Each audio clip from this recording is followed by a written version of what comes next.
Welcome to Ask GCU. I'm your host, Kason, and today we're asking students how GCU pours into the community. Let's go.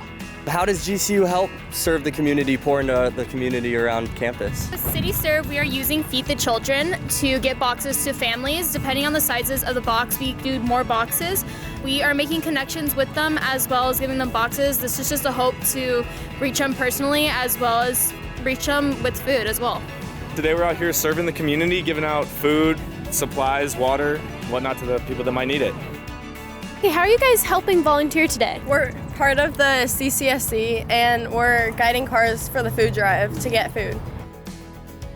We're taking these Chromebooks and taking off all the stickers and refurbishing them so they can be given out.